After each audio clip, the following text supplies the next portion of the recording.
I'm Jason Cohen, the founder of WP Engine, and I'm here at the Small Business Festival in Austin and having a great time. The Austin Small Business Festival asked me to keynote Thursday on the subject of how new technical disruption is causing new marketing challenges for small businesses and what they can do to not only deal with that, but beat large businesses in the new world. How can a small business compete against a big business? Big businesses have everything. They've got brand and money and a team and experience and customers. They really have everything that a business needs to succeed. So what is a small business supposed to do? Well, one thing a small business always has that a big company can never take from them is that individual consumers trust small business more than big business. I will trust the small hardware store down the road and their opinion about what nail I should buy for some product or project. I will trust them more than Home Depot, no matter what Home Depot does and how much they spend on brand and what kind of experts they have in the store and what kind of content marketing they do or social media marketing or all the other things that you can do nowadays and all the money you can spend and teams you can employ doing that. I will still trust that small business owner more because it's an individual person and people want to buy from other people. And by the way, they also want to support small business a lot of the time. So as a small business, the best thing to do is take advantage of that. Not throw that away by pretending to be big or pretending to be some huge corporation that's faceless, because then you lose that one advantage that you have, which is that you are special, that you can create a special, unique, personalized experience for people that want to do business with you.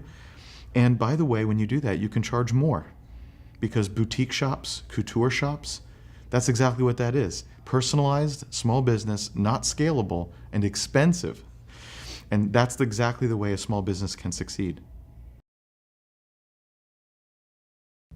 I remember at one of my companies being on the phone with a buyer from Lockheed Martin.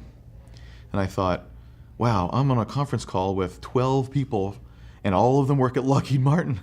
And all it is on the other end of the phone is little me. So I thought, well, they probably wouldn't like to know that the company is smaller than the set of people on the conference call. There's no way they're going to go for that. It's Lockheed Martin. They couldn't take a bet like that. So I thought, I've got to say we. I've got to use the word we and not I. I've got to make it sound like we're big. And so I did. I said, we'll do this, we'll do that, and we'll get our teams on some feature requests they had and so on. We'll get our lawyers on that, which is true. We had a lawyer, but not that worked at the company. And so we did that, and it worked, it seemed. They seemed to bite. But of course they didn't. They know.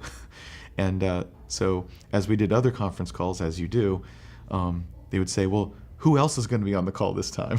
Right? In other words, eventually it was revealed. Of course it's revealed because it's a lie. It's a lie.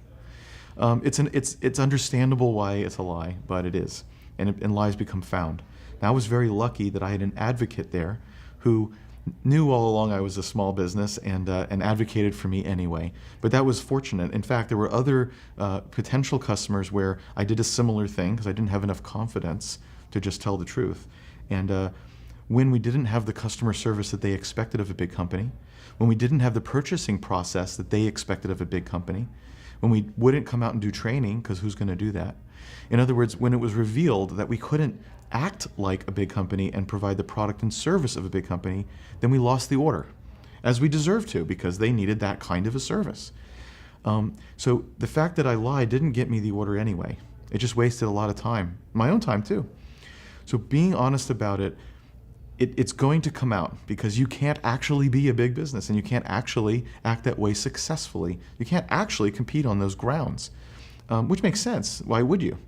So instead of pretending like you can, you just be honest about what you are, and then you can be a great thing of what you are. And the fact is that even a company like Lockheed Martin will do that. In fact, with under 10 employees, I was able to get companies like Lockheed Martin, IBM, Cisco, Intuit, Intel, Qualcomm. I could keep going. We had hundreds of large enterprise customers that you wouldn't necessarily think would do business with a teeny tiny small business. But they will if you're honest about it. When we first started WP Engine, we were of course small, and we were honest about it. And right on our About Us page, we made fun of how small we were. We said, proudly serving 0.000000023% of the internet. because we serve websites. And of course, we made up that number 2, which hopefully was obvious, right? But we were just really poking fun of, look, we're just a few people. In fact, we then said, look, we're just a few people trying to do something good in the world because we think this product should exist and we'd like to build it, and here's who we are. And then there was a face and a description of every single 2 people that were at the company, right? In other words, completely honest and even making fun of it. What happened as a result is that everyone gave us a shot. Everyone gave us the benefit of the doubt because that's kind of neat. Now, I say everyone. Well, a huge multinational company would not host their .com with us. But then again, are we ready to do that as a small business? Take on that kind of responsibility? No. Nowadays, do we do that? Yes. Now we have 400 employees. We're no longer a small business. And we have the wherewithal in terms of technology and teams and service and finance and legal and everything needed to, in fact, run that sort of thing. So now we, of course, say what we currently are. We're honest about that, too. And we get new kinds of deals, of course, as we've earned. But early on, that's the way we got here. It wasn't by starting out by saying that. It was by saying what we really were. We got the benefit of the doubt by customers who said, that's wonderful, I want to support that. And in fact, even when we had problems, which you would not accept from a bigger company, you would say, that's terrible, I'm leaving. That's terrible, give me a refund, this is unacceptable. You would say that, and you'd be right to a big company. But they wouldn't say that to us when we were small. They would say, hey, I understand it's just you 2. Keep up the good work. Hey, thanks for being honest about the fact that my site was down for a day. Oh my goodness, what a terrible thing. But hey, we understand it's hard. Just keep up the good work. And so we were forgiven for our sins. We were given the benefit of the doubt, including people's wallets in terms of buying our product. We earned everything because we were honest about being small. And as we grew, we had to change that message because it was different. It wasn't just 2 people anymore. And that's fine too, because again, it's honest. So once again, you see being honest about being a small business and the pros and cons even of what that means. You attract the right kind of customer who will be with you for the right reasons, and then you can deliver the product and service that they expect. And it's actually also a lot of fun.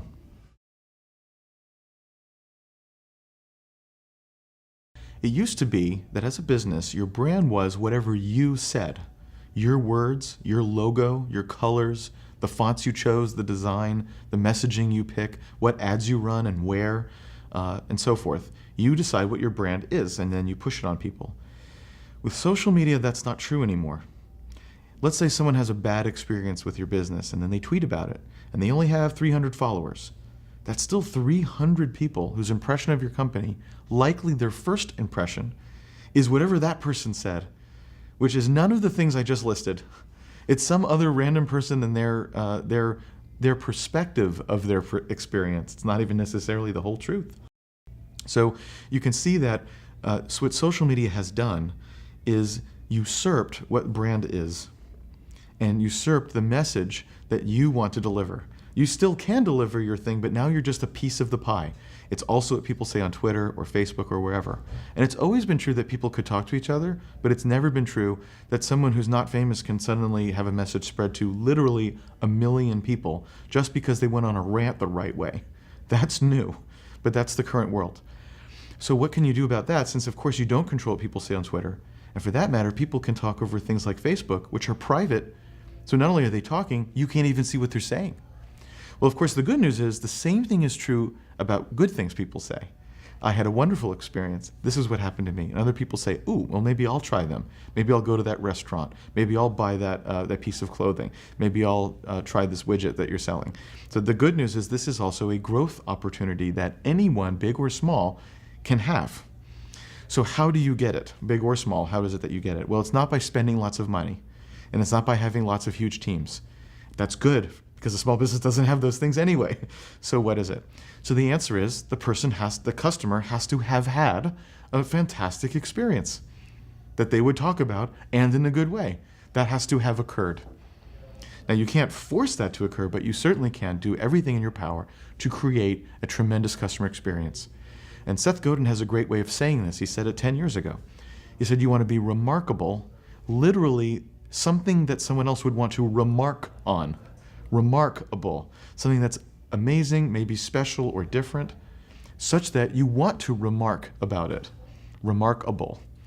So what does it mean to have a remarkable customer experience? Well, of course, that's going to depend on the company, but it's probably genuinely caring about the customer and their needs and their wants and trying to address those, trying to do the right thing.